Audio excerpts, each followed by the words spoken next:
This thing is so dense. What? This thing's so heavy. It's so dense. Yeah. Have you had their, they have like the ham and cheese ones are really good too. I didn't know though. I didn't want to get anything that had meat or, wasn't vegetarian. No. Yeah, that's why I held off. Because yes, I have had that. It would be like, Rachel doesn't like when I buy their breads now because it's, it's like $11 for a loaf. Like, can't. Like, That's too much of a splurge. Yeah, not in the budget. Yeah, I don't know. I think companion bread's always in my budget. So even when it's not. Yeah. Even when it's not. Yeah. Okay, so we have everybody from the committee on, so I thought maybe we shouldn't go too long before starting. Welcome to Farid's defense. Can everybody on Zoom hear everybody in the room? I actually don't know what mic we're using. I guess your laptop. No, I think it's the cool. TV. I don't know. I heard Todd pretty well, so. I can hear pretty well. Yeah, seems good. Sounds good. Okay. Sorry, I'm not looking at you. Well, maybe I can. No, don't worry too much about it, Farid. You're fine where you are. I'll try to man the Zoom a little bit. Cool. So the way this is going to work, I'm Andy, by the way, for those of you who don't know me. I'm Farid's advisor. So the way this is going to work is Farid's going to give a presentation on the work that he's done, and that'll be about 45 minutes to an hour. And during the presentation, let's try to keep questions to clarifying questions. So if people have, if it's not clear what Farid's talking about, there's a way to probably turn the camera on. Oh, it's not on. Oh, hopefully. I don't know. We'll see. Maybe that'll show. Yeah, It's better. Now I know what's going on in the room. That's good.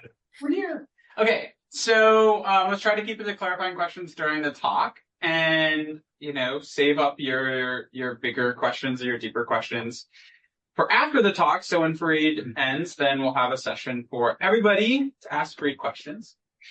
And that'll go on for however long. And then we'll kick all of the non-committee people out. And we'll ask Farid questions. And then we'll deliberate. So we'll kick Farid out. We'll deliberate for a little while. And then we'll have, an answer at the end. So I should have stopped the Zoom when you guys do that. Oh, because you're recording. Mm-hmm. Heard. Yeah. Or at least we'll have you pause it or something. Because we'll need to use a Zoom. Yeah. Because everybody's remote.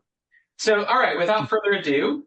Well, you could stop recording once he's done with the presentation, right? Or no? Yeah, I think that makes sense. I agree. Cool. Without further ado, Farid, the floor is yours. Yeah. Welcome to my talk. My name is Farid Zakaria, and I'll be speaking to you all about my PhD thesis titled Exploiting Stability in Software Systems, Primitives for Fast Startup, Binary Introspection, and Explicit Dependency Control. But at the end of this talk, my goal for all of you is that not only that you understand the meaning of the words on the title, but there is in fact a large untapped potential to reevaluate our software infrastructure to leverage emerging properties. Specifically, one we've labeled stability, which will alleviate known performance bottlenecks and allow software to scale for the next era. I'll try to keep the talk fun. It's a bit dense, more than I'd like, but a lot of research has been done in some years of work. So let's begin. Let's evaluate first our current software landscape and how it's changing, or rather shifting. This is a photo of the Multics time-sharing mainframe, which I have not had the pleasure of using. Multics is from the 1960s, and it was the first operating system to support dynamic linking, in which a running process can make external routines available by adding the segments containing them to its address space, and therefore enabling code sharing at runtime. The purpose of this photo is to highlight that contemporary software infrastructure such as compilers, linkers, loaders, which underpins everything from high-performance computing, cloud computing, or personal laptops, rests upon the assumptions of that day. Multi-user timeframes with limited memory, storage, and running more primitive software than seen today. Despite these fundamentals for which our software infrastructure has been designed under, software has continued to explode in size and complexity. This is a graph of the LLVM codebase by lines of code.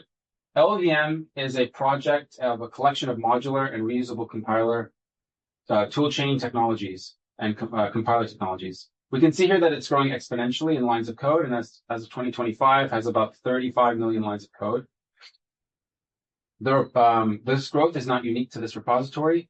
the Linux code base boasts 40 million lines of code as of 2025, and Google had boasted as well in 2015, having a source repository with 2 billion lines of code under source control. Our code bases are not merely larger, but there's more of them. They are proliferating. On the right is a graphic of the number of available installable packages per Linux distribution.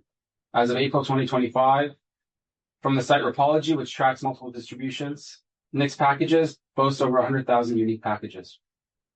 On the left is a different metric specifically for Debian. It's temporal, and it shows the usage of software, specifically installations and upgrades performed, which is unsurprisingly increasing over time. We are using and demanding more of our software daily. Finally, another interesting data point published by GitHub, which has become the de facto open source store, is that as of 2025, they have over 420 million repositories, and 50 million which are public. Our code bases have gotten not only more numerous, but also more complex. This garbled mess you're not supposed to, understand is the transitive runtime and build dependencies for the Ruby interpreter. So if you can't make sense of it, that's my intent. I only hope to communicate that our software has gotten increasingly complex, and the use of shared libraries and dependent code has exploded. I picked Ruby because I used it a lot. I thought it's innocuous, it's C, and I thought it had a small dependency set, and it's available nearly everywhere. So we've seen in the past few slides that the sheer quantity of software has exploded, and maybe not surprisingly, we're building software that even when perceived to be simple, is incredibly complex and requires many dependencies.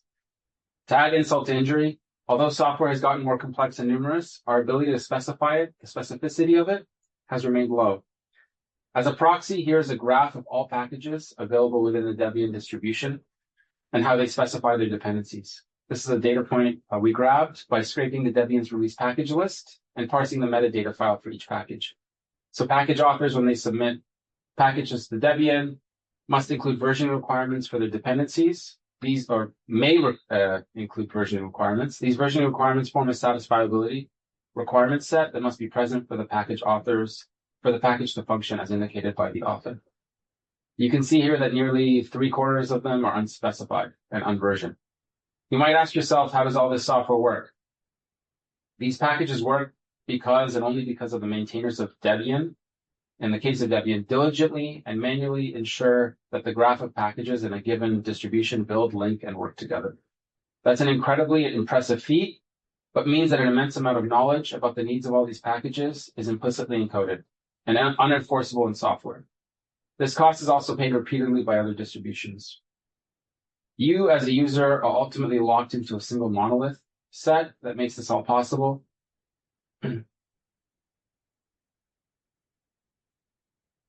Given this shifting landscape, we are claiming that our software infrastructure has begun to collapse under the weight of modern large-scale software demand and the impedance mismatch with the assumptions they were developed under.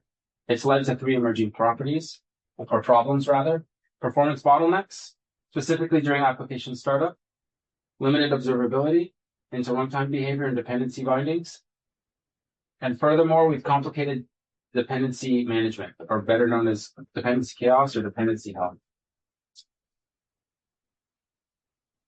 Let's take a small detour for a moment to, however, reflect on our software today, and let's take note of something we might have missed.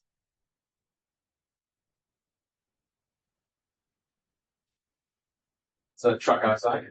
It's like, despite the feeling like everything should, wait a second. Despite the feeling like everything should be terrible and nothing should be working, I'm successfully presenting you all today on my laptop, and it's all working. What's going on here? Why is this all working? Undoubtedly, there's been a tremendous amount of labor and love that's gone into making software despite these problems. However, that's not all. Namely, we've identified a property that's emerged in modern systems we've labeled as stability.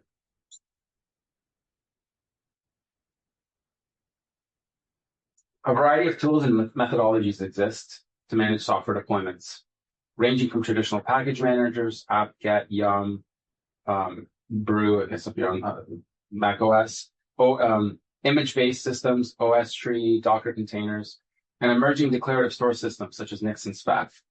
These tools impose order on the system, helping tame this dependency chaos and offering distinct periods of stability in between management times. What I mean by that is there are distinct periods in the lifetime of the system with which administrative actions are taken, and we refer to them as management time. And these punctuate separate distinct stability epochs. Our systems are not in a state of constant flux and dizzying change. Many of the core principles of much of our software infrastructure has been designed against, notably mutability, is largely absent during these stable epochs. This key insight brings us to my central thesis statement. We argue that by explicitly recognizing and exploiting these stable epochs, we can redesign foundational software primitives to significantly improve performance, observability, and manageability.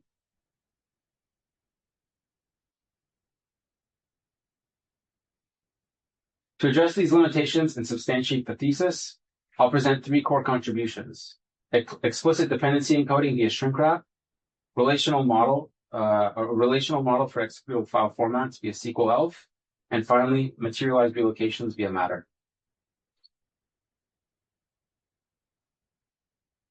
One button. But okay, let's start with explicit dependency encoding. By the end of this section, you should have an appreciation for the convention we all take for granted, and that by leveraging stability, we can greatly improve the speed at which applications locate their dependencies.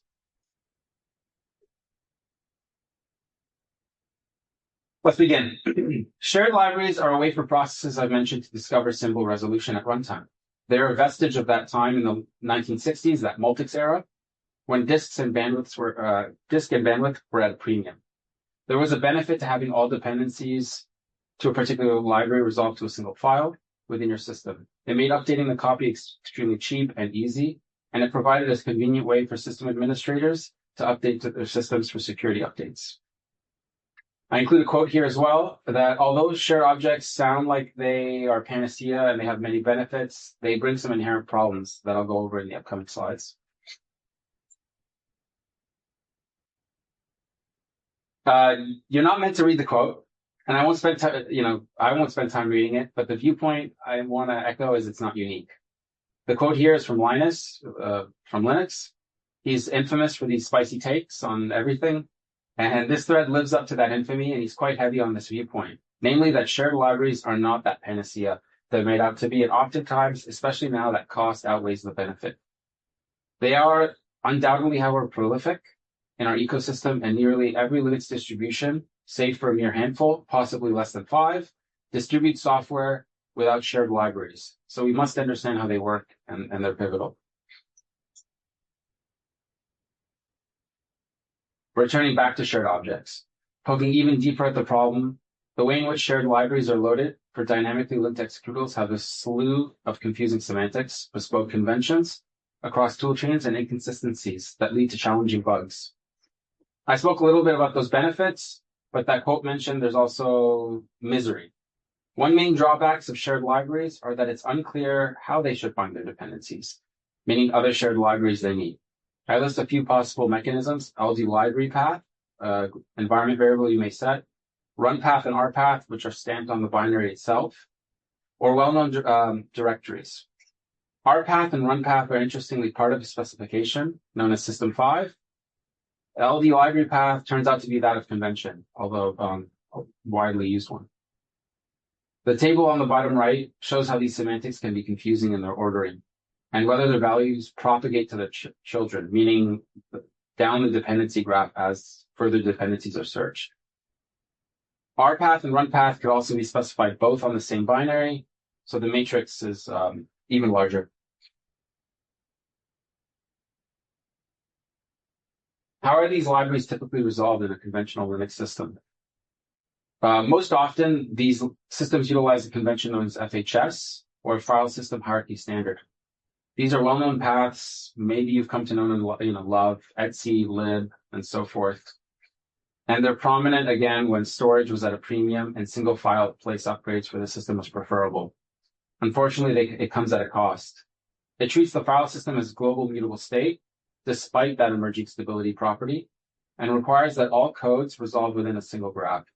This leads to reproducibility errors, dependency hell, and it works on my machine but not yours. Distros such as Debian, or really any other properly widely used one, pay a high tax and validation for that single source of truth package set. Again, this tax is paid repeatedly by each distro, and this is a huge burden. Another alternative is to package your environment in a container, which is quite in vogue.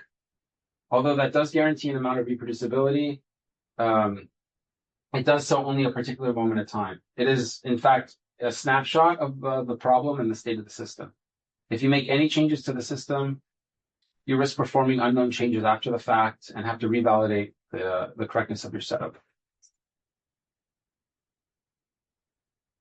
This slide won't do justice to the concept at all. So yeah, I apologize, and I can spend hours on it, and I have with many of you here.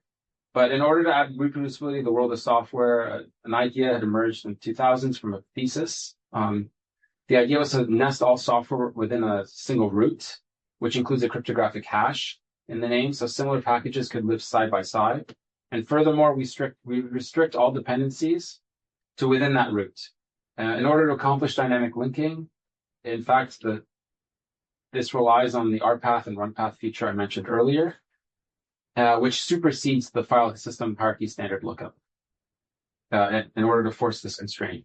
This approach is similar to other packaging solutions other than the FHS, meaning you might leverage LD library path to point to a specific directory. In this slide, I depict Nix, the first to introduce this model. However, since then, other tools have emerged, leveraging the same fundamental concept. One of the more notable tools is SPAC, and it's a tailored for high-performance computing community, but shares many of the same fundamental concepts.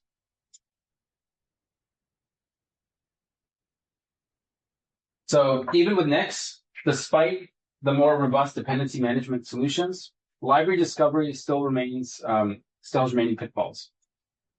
Firstly, shared objects are loaded into memory a single time during traversal based on their name, the name of the file typically. If a shared object has already been visited and is needed by another dependency, it will be provided without a lookup and will not raise a warning even if the library would not have been found otherwise. We found several cases through discovery and anecdotal evidence through our own work and experience where this happens in practice. The above image is of one such example of a tool named dbwrap. So the point I want to get across is you can see from the arrow that libsamba debug samba4 was found. It's searched first in breadth first order. So even though it's at the bottom, the dynamic loader locates it first. However, when it came to try to load it again, and that is the portion highlighted in blue, it did not find it, although there's no complaint because it was found earlier and the process proceeds as normal. So we found this failure even in systems such as Nix. These storage systems are meant to provide hyperspecificity, but just because your program runs doesn't mean it's correct. To be clear here, the possible failure occurs if that top level dependency is removed or updated, it breaks the implicit dependency lower down. So the dynamic loader would now fail to find it deeper in the graph and the program would crash. Interestingly, the use of RunPath or other knobs to add control to the dynamic loading process is somewhat working still within the confines of the FHS. And they're using the same primitives that exist for control to modify the environment. These primitives can be confusing as discussed and may still not necessarily provide a complete solution. So this is a paradoxical example of an application that may want to link to two libraries, lib A and lib B, found in directory A and directory B depicted in the green in the image. Given the coarse nature of RPath or even LD library path or any of these paths on Linux, there's no way to do so in the current setup. So at best, you can do the two options listed on the right, and you couldn't pick the ordering you'd like. You could perhaps create a third directory and symlink what you'd need, but we've now added unwanted complexity to our software setup. So I touched on how software has gotten more complex, and the number of dependencies that we rely on have gotten increasingly large. So here's an example to demonstrate this point using the editor or operating system Emacs. Emacs, when packaged in Nix, has 100 dependencies found across 36 directories that comprise the run path. This provides a worst case scenario where all libraries are found in the last directory on that list, causing quite a lot of unnecessary file system calls, 3,600. In practice, when I profiled it, it's much less, or half, 1,800 file system calls, which can be pretty disastrous nonetheless if these paths are on a network file system, foreshadowing, as we'll see in some subsequent slides. So our solution to this problem is a methodology and tool we've labeled shrink-wrap. It's somewhat of a simple premise. The idea is to flatten the directed acyclic graph of dependencies of shared libraries to the top level of the executable and cache the lookup of all dependencies by specifying their paths absolutely. For systems such as Nix and SPAC, that avoids that unnecessary repeated lookup through the run path, as it's fixed, and the flattening of the graph gives us a better understanding of our dependencies, a simpler one, as well as a deterministic order at startup. The code is hosted publicly and under the MIT permissive license. I'll demonstrate it next. So here's a binary Ruby. I picked it again, and it's dependency tree. If you're actually familiar with Ruby, I've taken some artistic liberty in making the graph a little more interesting. And the graph on the left is what would be typically represented with the dependency closure needed for the process. And so it forms this acyclic graph. So after we apply shrink-wrap, you can see that all the dependencies have been lifted to the root of the tree, and their locations are now specified by absolute path. Again, this helps avoid unnecessary lookups in RPath or run path for systems such as SPAC or Nix, where the entries are immutable anyways.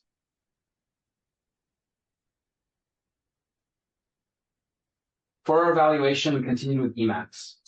Effectively, what we see here is what we'd expect. The referencing of dependencies by absolute path brings us to near optimality. In the case of Emacs, we saw a 36x improvement in startup time from the reduction in file system calls. And this was just executed on, can't remember, like my laptop or some typical machine. But the improvement, again, would be likely much higher if the libraries were spread across a distributed file system such as NFS. What's important to call out is this search penalty is needlessly paid every time Emacs is started, or really any process is started that has many dependencies. Yep. Can you go back a slide? So the image on the left, is that what I expect out of like Linux, or is that what I expect out of like Nix? Or like you have two options, but I feel like we have maybe three options you've described up to this point, so I'm a little confused. Yeah, that is the in Linux, I'd say, but more broadly. So that is typically like a shared objects can have dependencies, and they themselves can specify dependencies. Sure. So you have to traverse the graph to find them. So here we might see like one dependencies is nested, level 2 rather than level 1. So it forms like a sure, like LD Linux in this case. You're saying is LD level Linux. 2. Yeah. Okay. Is that true? Like, is that the same? I should have that same model in Nix. You do have that model in Nix. So what shrink-wrap does is it keeps many of the edges, but it pulls everything up to the top level additionally. So we're taking advantage of the fact that we're going to locate them all at the start. So it's extremely explicit that they're all needed at the top level. And then we can also control the order at which they're loaded. Okay. Yeah. Okay. Thank you.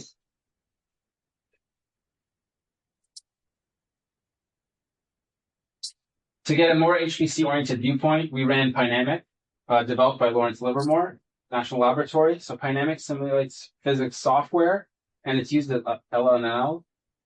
And when run, takes over 24 hours. So the physics software that it's meant to simulate takes over 24 hours just to get to main, meaning the start of the executable. So these startup penalties are real and can be quite large. Pynamic simulates multi-physics applications with 800 more Python modules, which are dynamically loaded, and is used to measure that startup cost. The experiment was performed on a machine where the shared libraries were in fact on an NFS server with cold cache and a negative caching disabled, meaning the failure to find a file is not cached. At the smallest size, 512 processes on 4 nodes, the normal executable takes 169 seconds to launch, while the shrink-wrapped executable takes 30 seconds. for a speed up of 5.5. At 2048 processes, the gap widens to 7.2 for a total of time to launch of 344.6 seconds for the normal executable. And the baseline stays about the same for shrink wrap.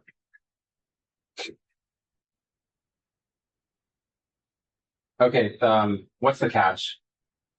So the biggest catch seems to be, interestingly, the lack of specificity between dynamic loaders and libcs. There is a specification, funny enough, for dynamic loading in System 5. However, it's more about the search traversal mechanism, and it's underspecified, oddly enough. And we've noticed that a different libc, namely muscle, operates differently enough to impede this deduplication necessary for shrink wrap to function. Run path also can't be removed entirely, as it's still needed for DL open calls. However, in systems such as Nix, we can add these additional DL open calls as needed entries, and we can resolve them ahead of time.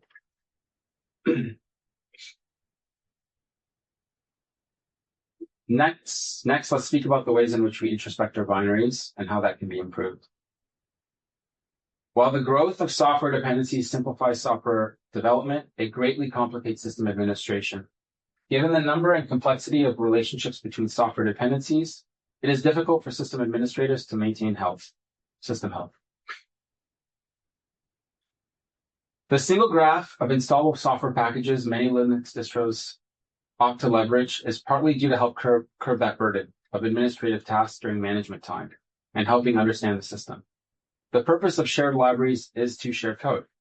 If multiple variants, though, of the same library could enter the runtime graph of an application, both offering the same function names, ultimately only one may be selected. Forcing single versions of a particular library is a simple yet effective way to curtail that problem. However, there's no limitation that the same symbol may be found across different shared libraries, named unrelated. Therefore, many Linux distributions attempt to enforce the one definition rule. Specifically, a single definition may only exist in a single library on the system. Nevertheless, there's always exceptions, and libraries going on large software upgrades, such as Python or GTK, permit concurrent versions. These exceptions have caused bugs in some of the most widely used distributions. Even aside from such exceptions, the single version policy lacks consistent, practical, large-scale enforcement that no two shared libraries export the same symbol. I also came across a lot of anecdotal evidence of distro maintainers trying to enforce this policy through ad hoc scripts and just in total chaos. The fundamental issue is that system administrators lack the necessary tools to analyze their systems. As software systems grow in complexity, you'd imagine the tools you rely on to debug and optimize them to keep pace. Oddly enough, the landscape of tooling to introspect and work with the ELF file format has seen a consistent reliance on a set of traditional tools in Unix, such as readelf or NM, depicted here, and that merely just dump raw ASCII up to the console, making any advanced inquiry challenging. While these tools have stood the test of time, and one could argue they adhere to the Unix philosophy well, doing one thing, it leads to cumbersome commands to extract meaningful answers to questions. The status quo for investigating binaries has largely gone unchallenged. And in an era where data is burgeoning in size at an unprecedented scale, we should reevaluate our tool set. Performing more advanced analysis on shared objects at the moment requires software authors to familiarize themselves with the underlying format and read it directly. So each tool that seeks to ask advanced questions about these files must do itself, leveraging libraries such as libelf, and must parse the file structure themselves. Anecdotally, I found most software that needs data from this file format shell out to readelf or NM and then try to parse out the regular expressions as most as they can. And it's quite heavy and cumbersome. Where is this information necessary for administrators to derive insights about their system? Well, the ELF, executable and linkable format, object file format, has dominated the Linux space since it was created in 1999 and chosen as the standard for Unix and Unix-like systems. As of 2022, It is in support for the predecessor object file format. A.out was removed, leaving ELF as the de facto file format on Linux. ELF, the object format, had helped solve many of the problems faced with prior formats, stemming from a heterogeneous worlds. So that's like varying ISA, ABIs, byte encodings, and so forth. ELF was designed to be adaptable to different architectures and to support enhancements without breaking compatibility. It's highly configurable specification that has over time become quite subject and dependent on shared conventions. That's a recurring theme. However, the simplest comprehension of the file format is a contiguous blocks of containers with a header file at the top, as depicted in the slide. The ELF file was designed with trade-offs favoring performance and size. It's quite terse, and hex editing it is the way you need to change anything, and it's quite a complicated task. The format also contains data structures for performance, such as hash maps and Bloom filters.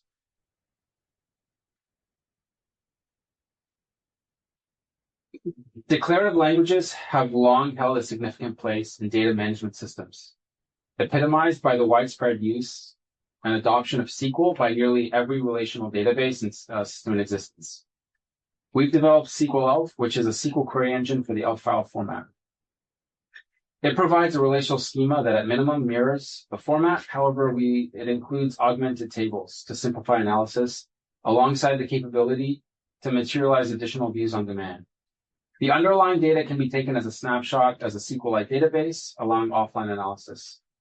The code is additionally hosted on GitHub and as well under the permissive MIT license.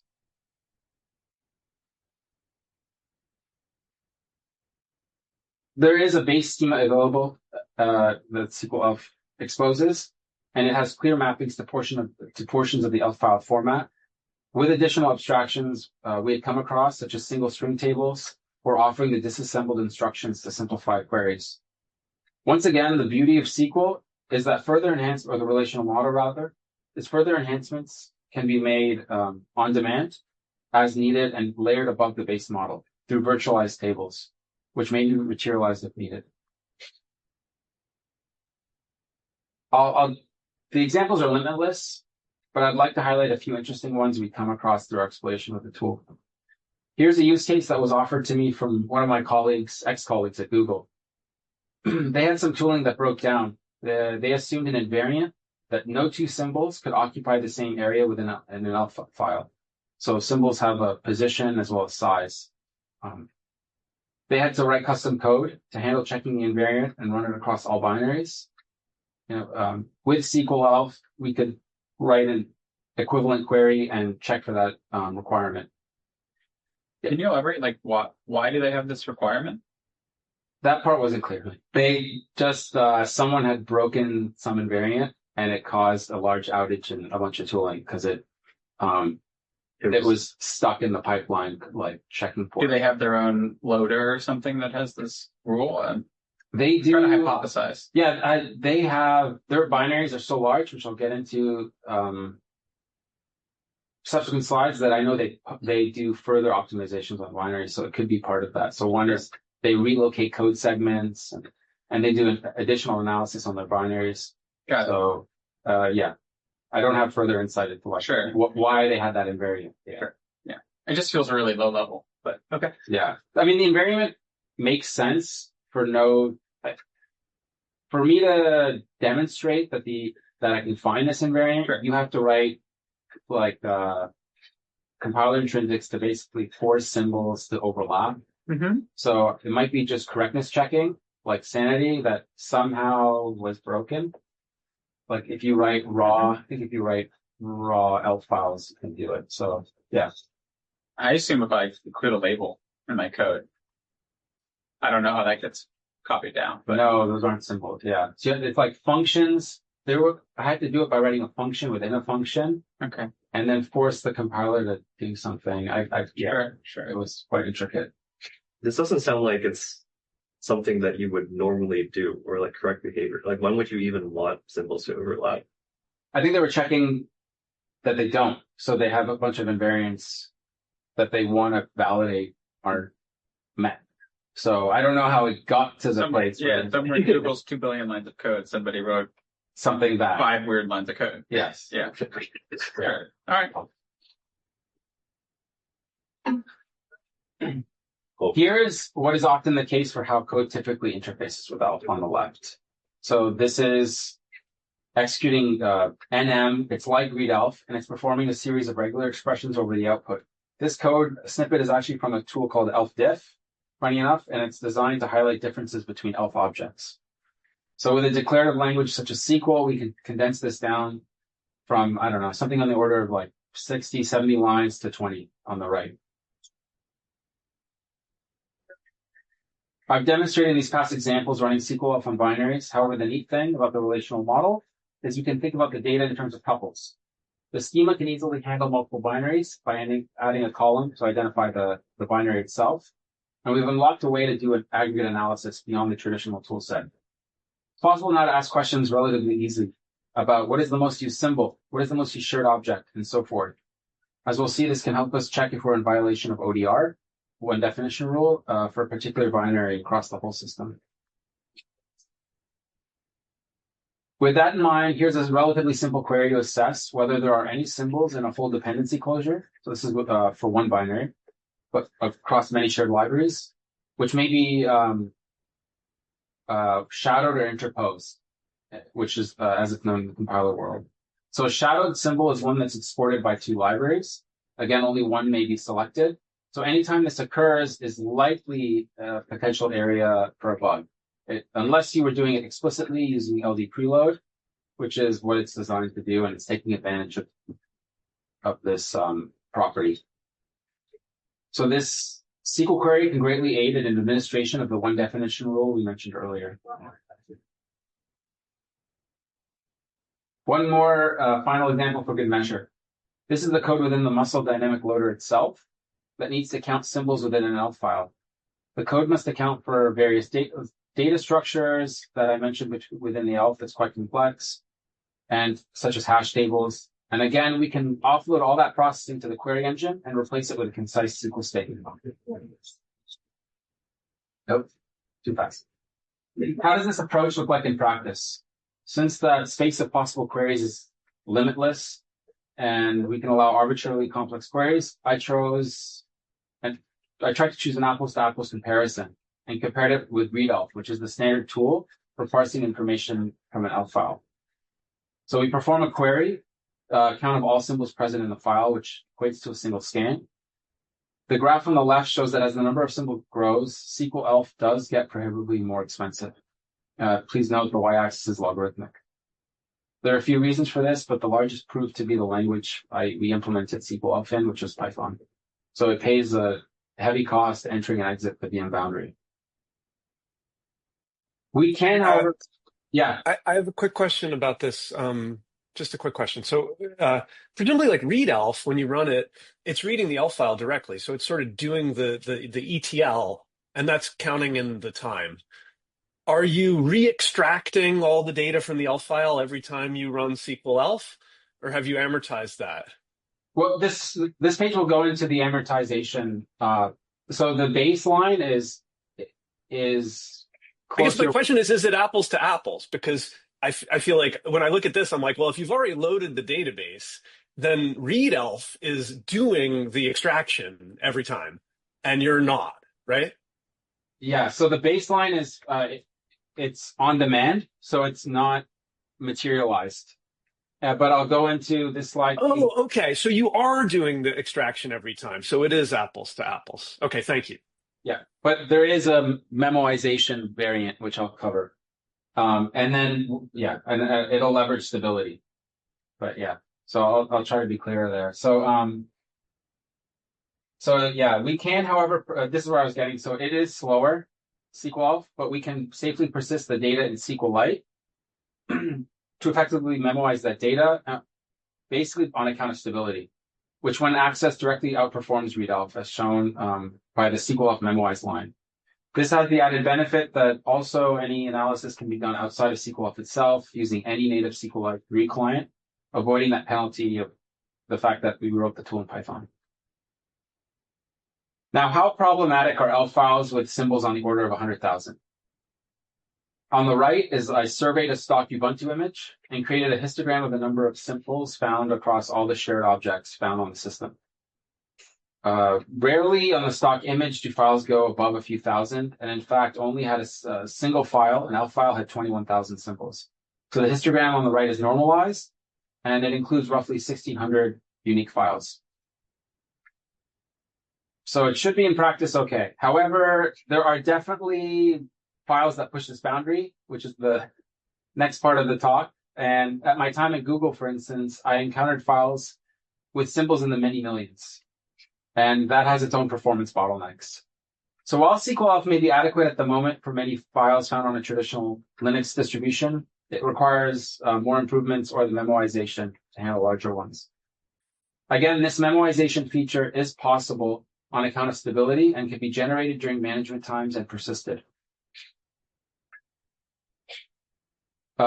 Materialized relocations. Earlier, when discussing shrink wrap, we focused on the library discovery process of the dynamic loaded. Once the libraries are discovered, though, what's next? How do we actually share code? I've tried to depict it here in this image, but ultimately, how do I get my call of foo on the left to call the library function in libfoo on the right? When compiling a shared object, such as application, library, a linker identifies the external symbols that that object references, including functions and variables. The linker adds relocation instructions depicted in the upper left, which specify the external symbols that the shared object requires. Additionally, the linker embeds a hash table that includes all of the symbols contained within that object, as well as their offset, and that's depicted on the right. So the relocation instructions only include the symbol name, and they do not specify the library with which it was found. That was covered when we discussed shrink wrap.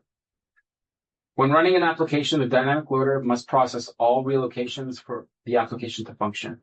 So for each relocation entry, the dynamic loader must iterate over all shared objects and then all symbols within them, and to find the symbol required. With the information from the symbol table, the dynamic loader can now either update the instruction itself, if it's depending on the relocation type. So it might edit the instruction directly, or it might update a table called the global offset table, which is sort of like a global jump table. This search is surprisingly expensive. Shrink wrap focused on the library search part of the dynamic loading process, which can be a bottleneck on network attached file systems. However, on less esoteric setups, the majority of the time spent starting a process is performing relocations. So this is a graph of the same dynamic benchmark used earlier, however, on a single node and without NFS. And it highlights the time is disproportionately spent searching for symbols. To be clear, this is not unique to large applications. Other research has found that the same relative proportions are spent by the majority of short-lived processes as well. Let's get a time for how expensive this is. We produced a synthetic benchmark that takes two numbers, the number of shared objects and number of functions.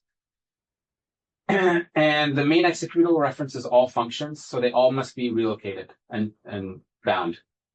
We varied the number of functions and unshared objects by powers of 10 and graph the results here. We can see that the execution time scales poorly. In fact, it grows superlinearly and can get into some quite impressive times, hundreds of seconds. Remember that this time is being spent by the dynamic loader every time the process must execute. Knowing which symbols actually are bound is quite clunky and difficult to reason through, similar to that library discovery process. Firstly, this relocation process and symbol mapping occurs at runtime, so it's possible for the state to change between invocations. The way in which symbols are found is also quite coarse. Dynamic loading uses a single list, similar to what we've seen with library discovery, to decide which library to bind a particular symbol to.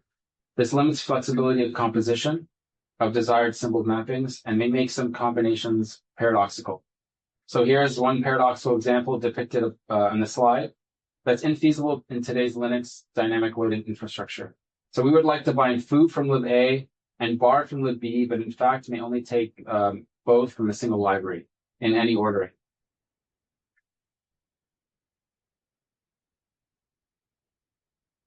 A key insight we observed is that we've collectively confounded libraries, shared libraries, and dynamic loading.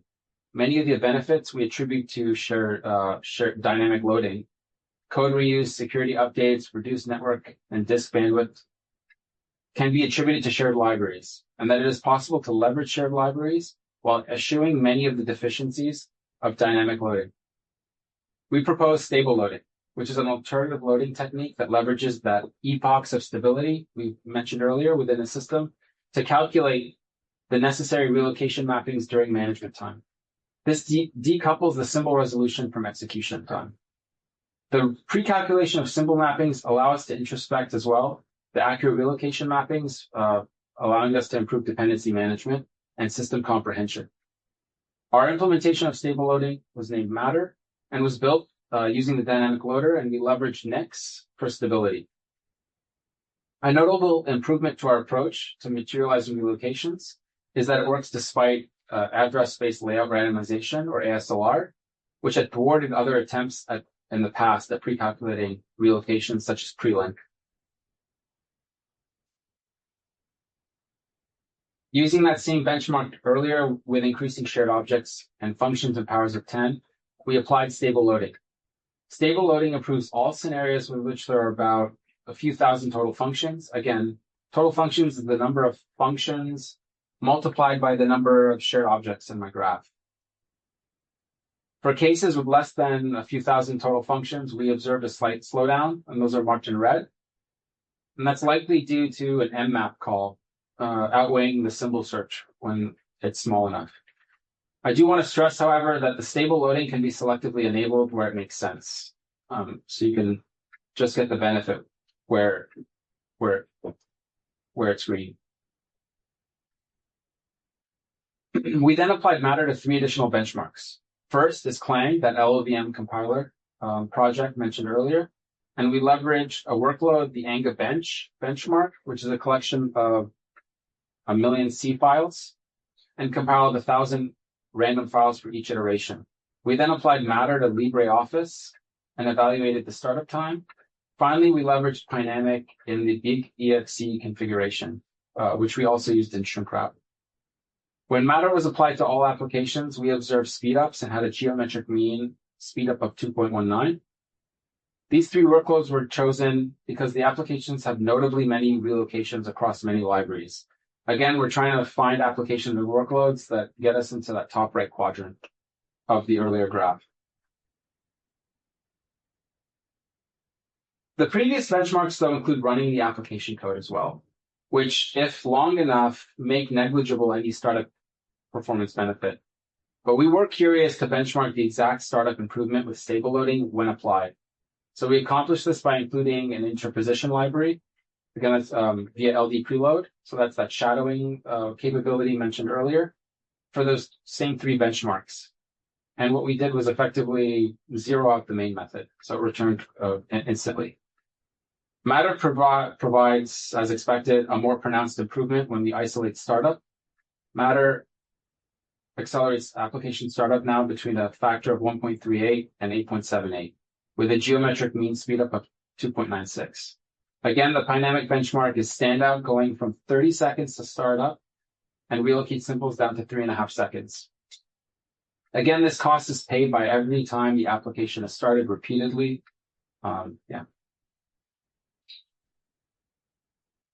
So what good is having all this relocation data ahead of time if it's merely for improving application startup speed? We continued the same theme from SQL and made the relocation mappings easily accessible via other interfaces, such as SQL, and demonstrated 3 examples or vignettes. Having this information today can benefit administrators. In this first example, an administrator would like to update a particular library and verify nothing on the system will break. Traditionally, dynamic loading complicates that process of determining ABI compatibility. They cannot accurately check the application for ABI compatibility since we don't know the relocations as they are determined at runtime and subject to change. With Matter, an example of such query is demonstrated in the bottom right. So the administrator would just select for all relocations for a particular application, left join it with the new exported symbols offered by the new library, And by performing the left join and filtering to all null symbols, we can find all occurrences that are missing from the new ABI. If any are present, this would inform the system administrator additional action should be taken.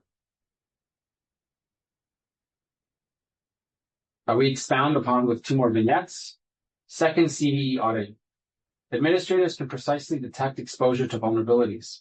For instance, if a CVE is announced for a particular function, BAS within libbar, they can query relocation tables across all applications to identify instantly which ones actually resolve to that symbol and are vulnerable. As someone having done some time in industry, I can personally attest to how painful CVE auditing can be, since the current tools can only detect the presence of affected libraries and not whether they are used. There's effectively a tremendous amount of work disproving false positives. Having a single registry of all symbols in use for a system would dramatically reduce the false positive rate and increase the value of CVE alerts. Finally, fine-grained interposition. The stable and observable relocation mappings allow for highly targeted interventions. So a developer, let's say, might be investigating a complex memory issue, could modify that relocation table to interpose a new debugging memory allocator for only a particular library at certain call sites. This drastically reduces the performance overhead of such tools compared to alternatives such as LD preload, which would do so for every call site, making them more feasible even in production or potentially large-scale scenarios. So having this stable, queryable relocation data provides significant advantages beyond just startup speed, directly addressing key challenges in system administration, security, and debugging. Okay, let's land the plane. Everything accomplished in this talk, in part, was afforded due to the inherent stability observed in modern-day systems. My central thesis argued that by explicitly recognizing and exploiting these systems, stable epochs, we can redesign foundational software primitives to improve performance, observability, and manageability. Shrinkwrap meaningfully improves the performance of searching for dependent libraries, most notably on NFS, and provides a clear topology of the needed dependencies by simplifying the dependency graph. SQL-ELF expands on the traditional Unix toolset by offering a declarative mechanism with which to introspect our ELF files by leveraging SQL. Exposing a relational model interface to our object files can better help administrators observe and manage their systems, such as in the case of ODR, or the one definition rule. Furthermore, the possibility to memoize the underlying data for certain scenarios does so safely within the epochs of stability. Finally, matter, or stable loading, is able to materialize relocations for a binary safely on account of system stability. The materialization of relocations helps processes avoid needless repeated work in relocating symbols every time they start up, as well as I've seen 3 vignettes and how they can aid management of systems. What is my world domination plan? Storage systems, by them, on their own, get us pretty close to helping curb DLL hell, but changes to software systems can still be brittle, as we've seen. Software is on a roadmap to continue growing, and the addition to vibe coding seems to be adding kerosene to this fire. What are the implications of the work proposed here, and where are they best suited? Well, firstly, storage systems are poised to adopt these solutions, are best poised. While we've observed stability property against amongst most modern Linux distributions through those package managers I mentioned earlier, store-based systems bring additional stability through read-only file systems, making that management time stability extremely explicit. Traditional software infrastructures litter with data structures and algorithms designed to thwart the cost of the assumption of system fragility. One of the more pervasive ones is the ever-present lazy loading of symbols. This is a process where the dynamic loader only resolves symbols on an on-demand basis. It requires additional data structures, such as a procedure linkage table, and I depicted the flow here. And it has other things as well. It has 2 traditional downsides. Namely, it's been shown to be reasonably expensive. even once resolved, because there's always this additional jump instruction that the code must go through. Furthermore, it leads to software failures that manifest themselves much later in the process lifetime due to potential misconfigurations. With stable loading, we can potentially do away completely with the PLT and lazy loading, as we're able to materialize many relocations much quicker, as shown earlier. The speed up for removing PLT could be, it's quite meaningful. So we ran the definitive benchmarks for Ruby and Python and found that when built without the PLT, we found a geometric mean speed up of 3 to 9%, depicted in these spiraling graphs. So this illustrates potential knock-on effects for a symbol relocation process, for a faster symbolization process. Imagine scaling the relational model beyond single systems. What if entire package repositories, distributions, or even large corporate databases become queryable databases?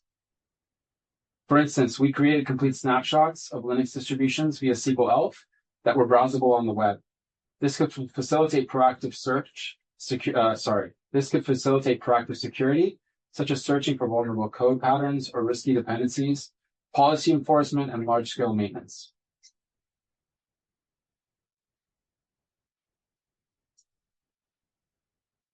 There is a famous quote by Henry Spencer that says, "Those who do not understand Unix are doomed to reinvent it poorly." Rather, I've argued that by failing to leverage the inherent stability we have now present in our systems, we are doomed to live with the choices and decisions of a bygone era. By embracing stability, we can modernize software infrastructure for the scale of the software of today and tomorrow. Yeah.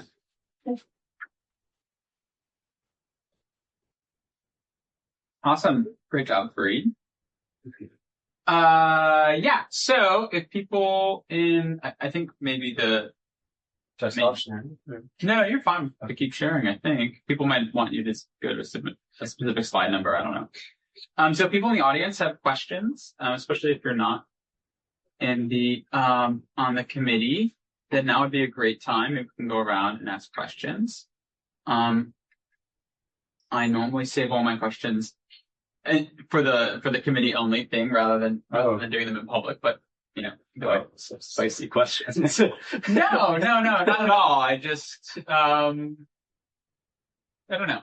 Yeah. So does anybody have questions? Eugene is the only audience member. Maybe you do have questions.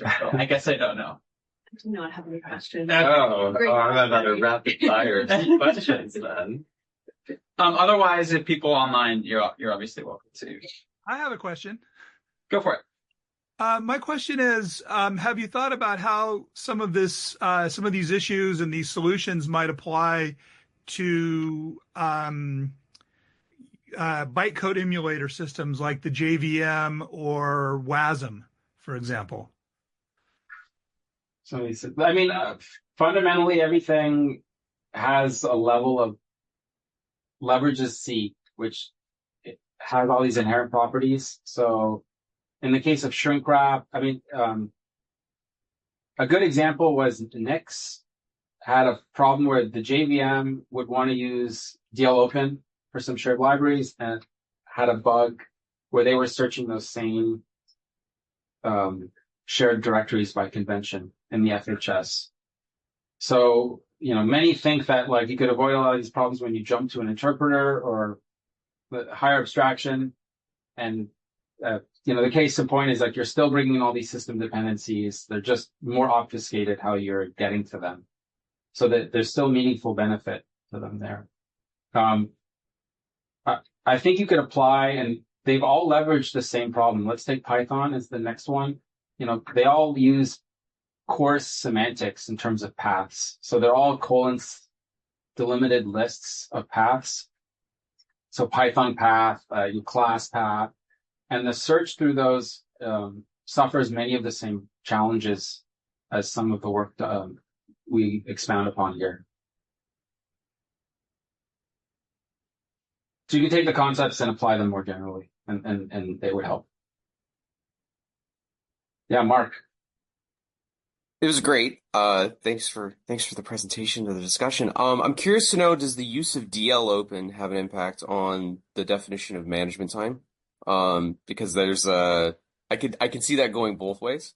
So I'd be just curious, like, if you've thought of extending this to support DL open during certain parts of runtime.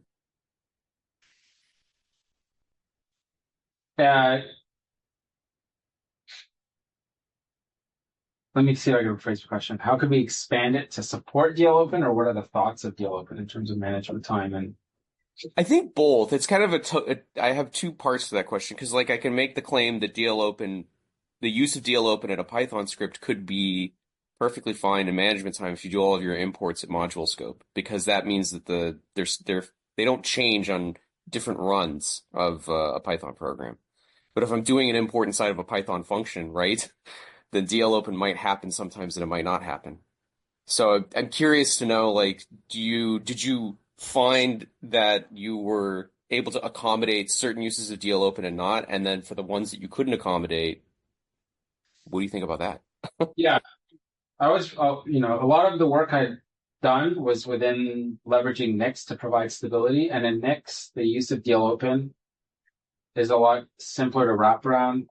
You should never even DL open outside of the store.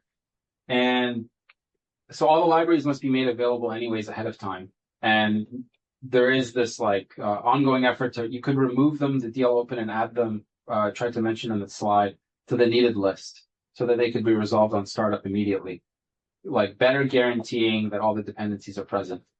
So that would be the store-based model approach.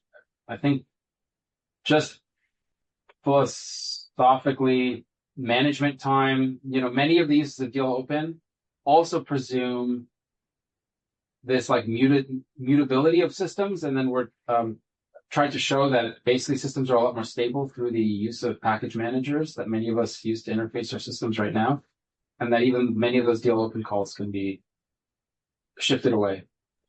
Mm-hmm. I don't have much more thoughts on the Python examples. That sounded, yeah. No, I think that answers my question. Thank you.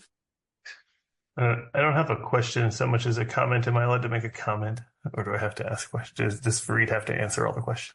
No, you can make a comment. That's fine. Okay. No, so on the DL open thing, we actually did some analysis on the project that we started this work with Farid under, and we took a bunch of packages and analyzed where DL opens happen and whether we could statically analyze them. Most of them have a string right there that you can find in the binary and figure out what's being opened. And the other ones, it's actually not a problem for Farid's framework. If you keep the RPaths and runpaths on the binary and shift most things to shrink wrap and leave the RPaths and runpaths, they can be used by DL open. So you'll find the libraries you would have found anyway. So shrink wrap kind of lifts up all that stuff anyway and imposes the store model on non-store binaries, I guess. And also there's less dynamicism than everybody thinks. I completely believe that. Yep. Thank you. All right, I'll start with my question. Okay, so I think if you go to one of your last slides for matter, you have this example of you have two libraries and they have shared symbols, right? Which I believe violates ODR to begin with. This one. Maybe slides haven't changed. Oh, well, the one that I'm seeing. Okay, I was in the wrong. I think you had foo and bar and libl1.so and libl2.so or something. This one? Oh, yeah. Okay, so if my process were to link both of these, this would be ODR violation, right? Yes. Okay, my question firsthand is what do you typically do in this situation? It's just there's nothing. You. What is package author, library author? Yeah, the package author. What do you do? Do you have to patch the elf just to give a different symbol or something, or well, in this case you're two library authors and they might not know that another library is offering the same symbols, and then you might not know who's going to use you as a library and then ultimately have these two symbols. So it's up to the package. The ultimate application needs to know this, and I'd say many application authors wouldn't even be aware that this happens, and they check their work and says, oh, it my code seems to be functioning, therefore it's okay. And they're at risk. Anytime the dependency order would change, then these subtle bugs can manifest. I guess the question is like, suppose you got through all that, you figured out that this is what's happening. Yeah. What do you do? What do?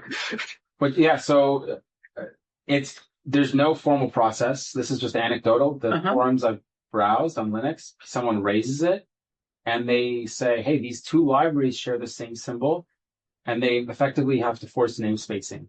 So they add, for C libraries, they've just added, like, there'll be compiler directives for many libraries where you can put macros in and add on-demand namespacing for symbols so that they disambiguate. That's supported by like, who supports namespacing? Like, the library author then goes and they go in and they like make it so everything is called like lib_b_foo, lib_b_bar. Yeah.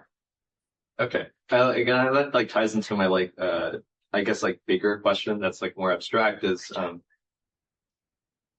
like I think like what you're doing now still like relatively lies on the things like the run path, like LD library path, right? Like if you could get rid of the standard, like what would you imagine doing? Yeah, I mean, runpath and rpath exist for the DL open, but shrinkwrap can completely work without it because we're referencing absolute paths. And in matter, it's after the fact and it doesn't need those rpaths. So they're kept, I guess there's a little bit of like leveraging it where it makes sense, but trying to drop them as much as possible as well. Sure. I see. Okay, yeah. Cool. Do we have any other audience questions? Otherwise, we could probably move on to maybe move everybody to a breakout room, and then the committee can just chat with Farid and ask some other. I'm gonna stop recording just to. Yeah, you should.